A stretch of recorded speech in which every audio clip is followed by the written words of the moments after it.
Joining me now is Gordon Chang, who'll be one of the keynote speakers at our upcoming Worldview Weekend, Friday night, October 3rd, Saturday, October 4th. He'll be in the building along with all of these other great speakers.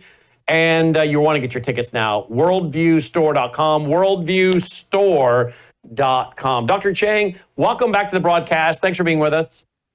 Oh, thank you so much, Brandon. You know, I saw this clip from President Trump. You know, I try to praise President Trump, which isn't hard. I praise President Trump when he gets it right. And he gets it right a lot of the time. But there are times where I'm like, oh, no. And this was one of those yesterday. I was like, oh, no. And I saw people on social media saying, I didn't vote for this. This is not what I voted for. And it has to do with Chinese students in the U.S. When I saw it, I thought, I've got to reach out to Mr. Chang and get him on the broadcast, because I'd love to hear his thoughts on this. I'm sure you've heard it by now. Listen to what President Trump said in the Oval. President Xi would like me to come to China. It's a very important relationship. As you know, we're taking a lot of money in from China because of the tariffs and different things. And it's a very important relationship. We're going to get along good with China. I hear so many stories about we're not going to allow their students. We're going to allow their students to come in. We're going to allow, it's very important, 600,000 students. It's very important. But we're going to get along with China. But it's a different relationship that we have now with China. It's a much better relationship economically than it was before. With Biden, boy, what he allowed they just took him to the cleaners. All right, so 600,000 Chinese students coming into the U.S. Mr. Chang, what are your thoughts on that? That's a truly horrible idea. Couple things. First of all, we know that Chinese students commit espionage. They're compelled to by Chinese agents and operatives and consular officials. And they are constantly coerced, monitored, and surveilled. So why do we want 600,000 potential spies in our country? But there's a more important issue, and that is that every place that goes to a Chinese student, or a foreign student for that matter, is one fewer place for an American. And American institutions of higher education, their number one goal is to educate Americans, because we Americans should be teaching our kids. This is our future. And we shouldn't be teaching the nationals of a country and a regime that is dedicated to destroying us. It's not that hard to understand. Well, I want to play a clip where he definitely gets it right. But before I do, because again, we want to be balanced here. Appreciate a lot of what he's doing. But before I play that, I want to finish up on this one. And where do you think he's getting this advice from? Why would he do this? What advantage is it? Is it part of negotiating with China? Why is he doing this? Yeah, you'd have to ask him. Commerce Secretary Howard Lutnick sort of gave an explanation that he said that the lower 15% of American higher educational institutions would go out of business if we didn't have foreign students. And so I guess that must be a motivation. Also, this was a conversation that President Trump had on trade. And obviously, students in our country help our trade balance because they pay tuition, they have hotel rooms, they've got dormitories, food and everything else. So I guess that's what the president's motivation is. The president is a force of nature, and that means there's a lot of good ideas that he spins out, and he actually has the will to implement them. But on the other hand, he doesn't have officials who tell him, no, Mr. President, this is a really bad idea. Don't do this. So that's what we had yesterday. We had one of those moments where nobody was willing to stand up to him and say, no, Mr. President, don't do this. Well, I don't understand why people say, well, we have to have these people come in here, otherwise these educational institutions will go out of business. Well, you know what? That's the free market system. Then let them go out of business. I don't see anybody in this administration or any administration ever saying, well, we've got to do this for Brandon House and Worldview Tube, or they're going to go out of business. Why is everything always about somebody staying in business when it's the big guys, the big dogs, the banks, the biggest, schools and colleges? What about the average middle American? And how many jobs are these 600,000 going to end up taking if they get in here and somehow stay here and get into the workforce?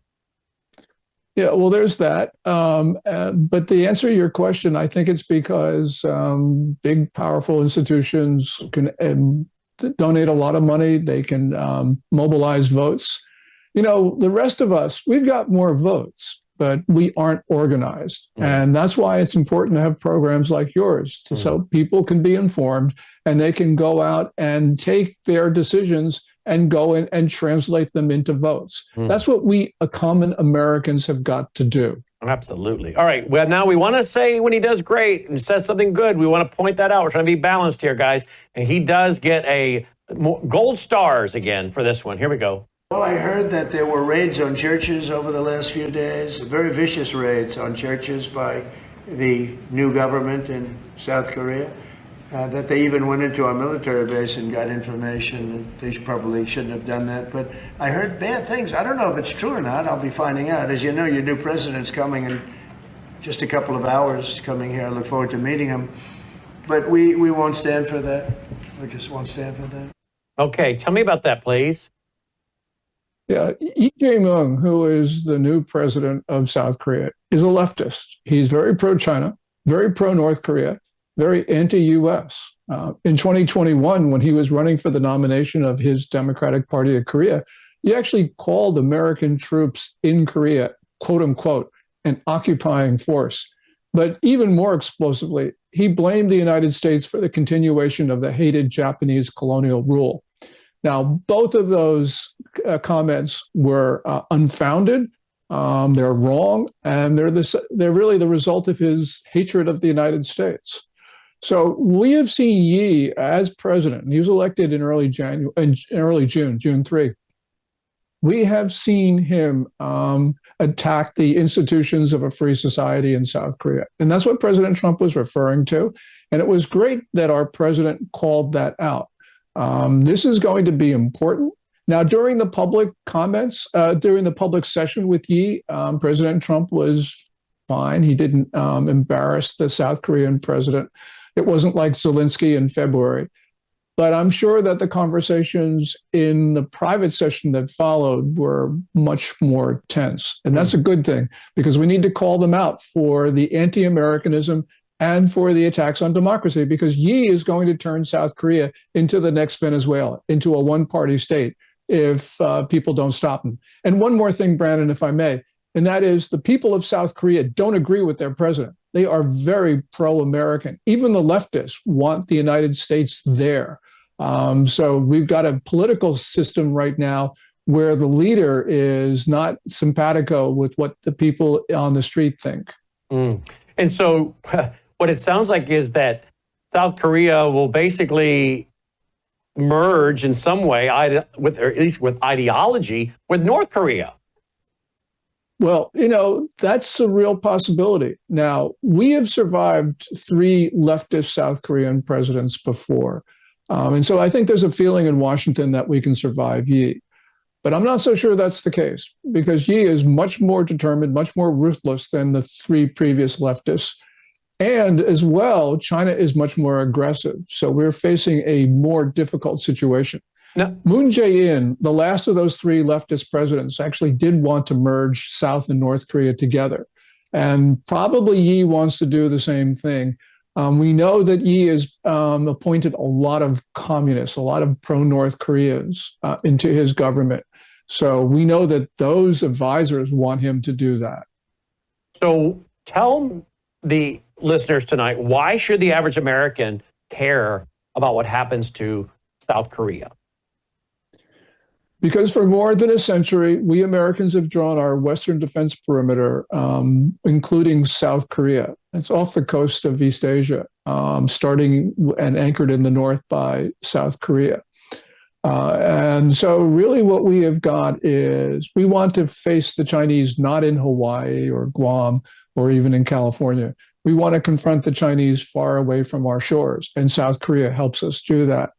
Also, we got a lot of American business in South Korea, a lot of Americans in South Korea, and of course, we want to protect them as well.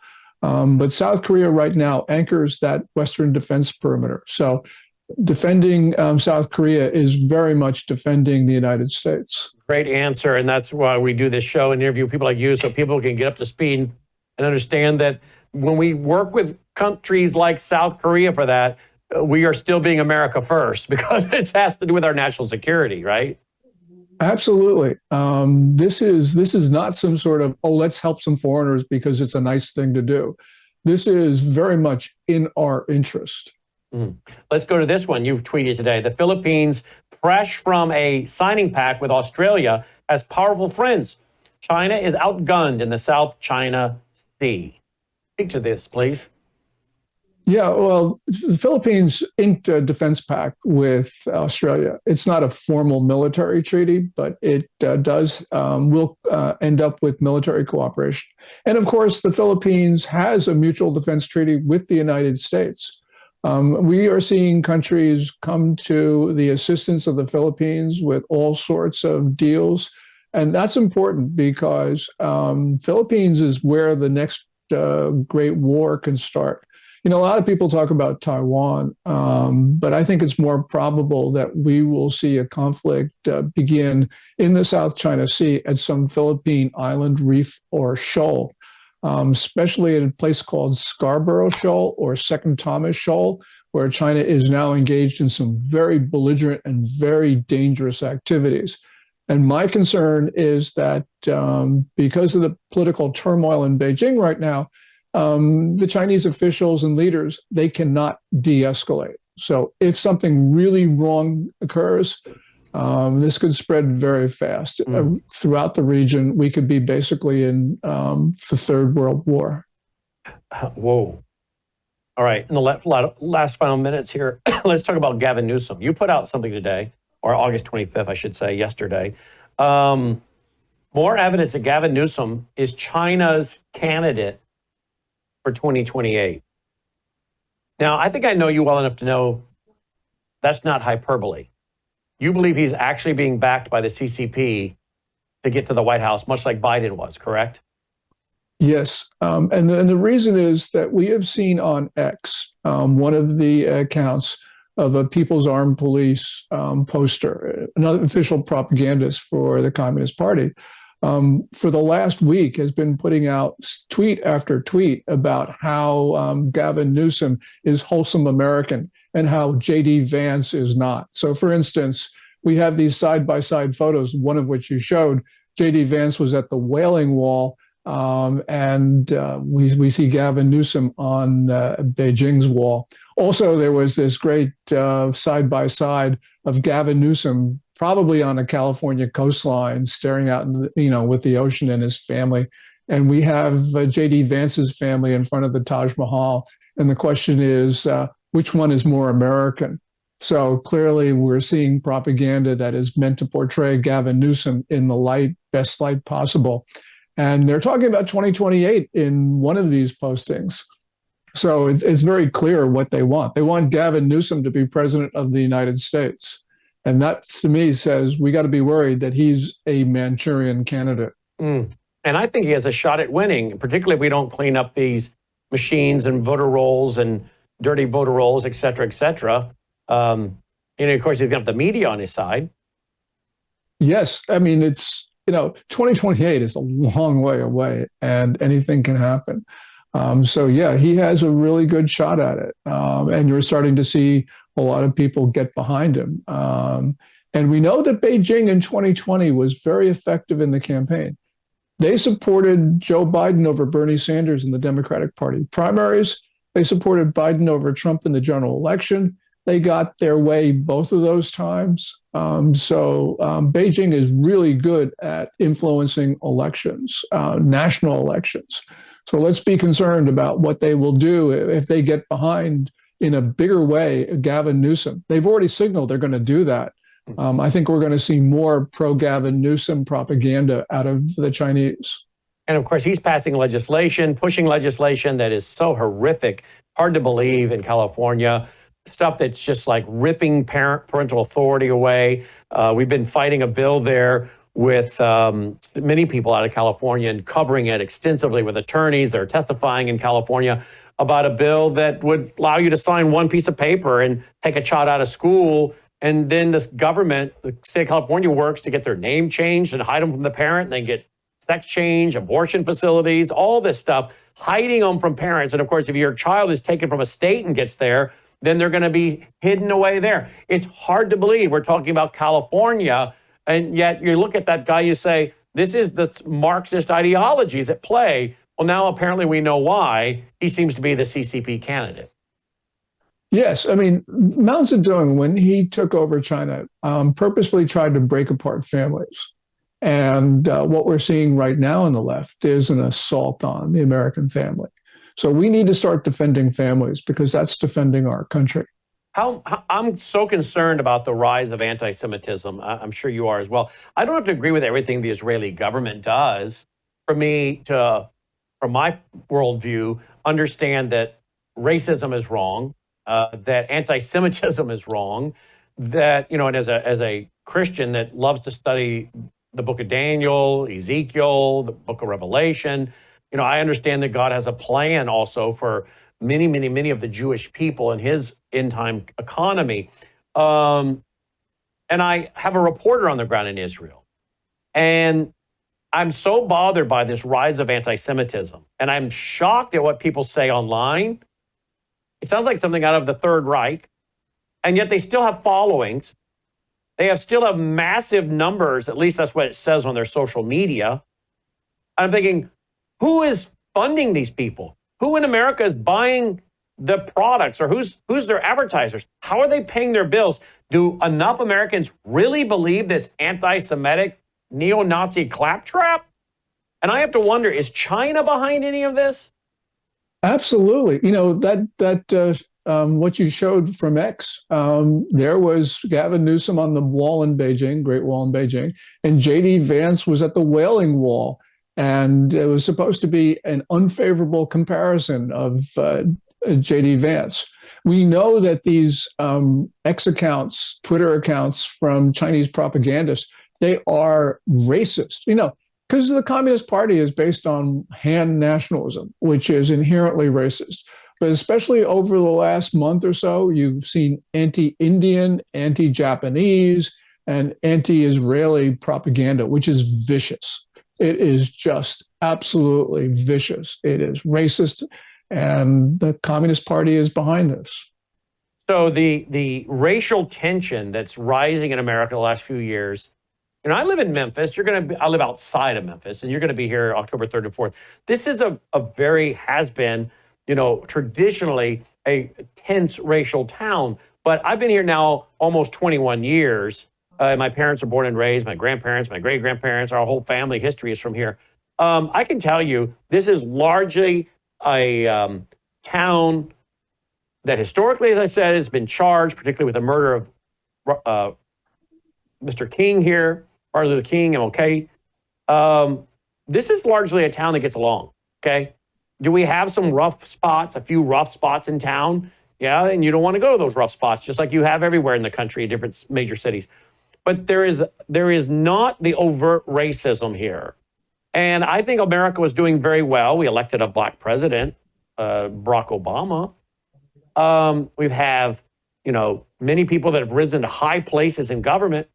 So I have to wonder, this massive spike in racism, divide America and create turmoil, has got to be being funded from outside the country. Our enemies are being funded inside the country by our adversaries. Closing comment on that?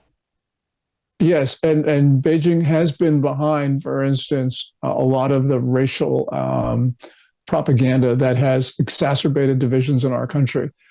In August 2020, Radio Free Asia reported that an intelligence unit of the People's Liberation Army based themselves in the now closed Houston consulate.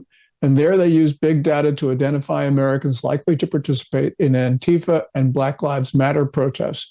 And then the PLA, People's Liberation Army unit, sent them videos, tailor-made videos on how to riot. So we know that this is being funded and being fueled by the Communist Party. And there are many other instances that we could talk about. But yes, this is China fueled. Folks, I want you to go and follow him on X. Here's his account. You got to get the G in the middle, or his initial. Gordon at Gordon G. Chang, at Gordon G. Chang. You don't get the G in there, you're following the wrong Gordon Chang. You want to follow our Gordon Chang, at Gordon G. Chang. And he and his lovely wife will be with us here in the Mid-South outside of Memphis in beautiful Collierville, Friday night, October 3rd, Saturday. He's going to be here. It's going to be awesome. And folks, you should get registered at worldviewstore.com. Mr. Chang, looking forward to seeing you a little bit more than a month here in the Mid-South. Yeah, this is something that's on our calendar, and we're looking forward to it because it's going to be a great event. Thank you. We look forward to having you in our studio and showing you our studio and just having you guys with us. It'll be awesome. So thank you for putting us on your calendar. We'll look forward to seeing the two of you very soon. Thanks very much, Brandon. Mr. Gordon Chang checking in. Follow him at Gordon G. Chang. And we'll be right back after this break. News is moving faster than ever, and so are we. Worldview Tube brings you 24/7 live stream coverage and now real-time alerts when it matters most. Once you have the Worldview Tube app installed, exit the app and navigate your way to Settings. In Settings, locate the tab labeled Notifications. Select the Notifications tab. Scroll down until you locate the Worldview Tube app icon. Select the tab, and here you can turn on and customize your notification experience for the Worldview Tube app. News doesn't wait, and neither should you. Turn on push notifications to stay informed. Every headline as it happens.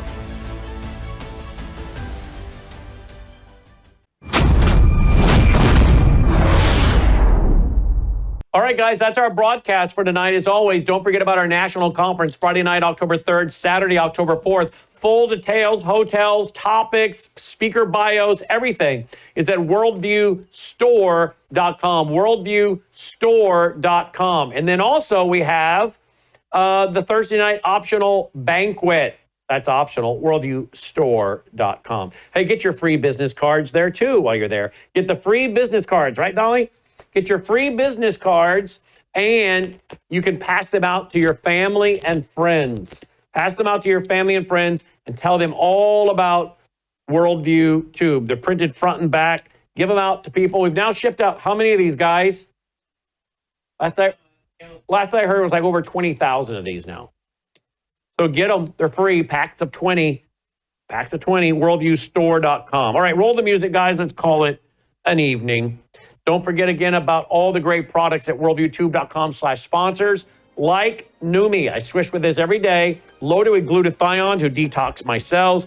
And studies have shown it can remove mercury from your brain, helping prevent Alzheimer's, dementia, and Parkinson's. Worldviewtalk.com to get your free satellite phone, Dolly. Worldviewtalk.com. You can also get solar generators there and much more.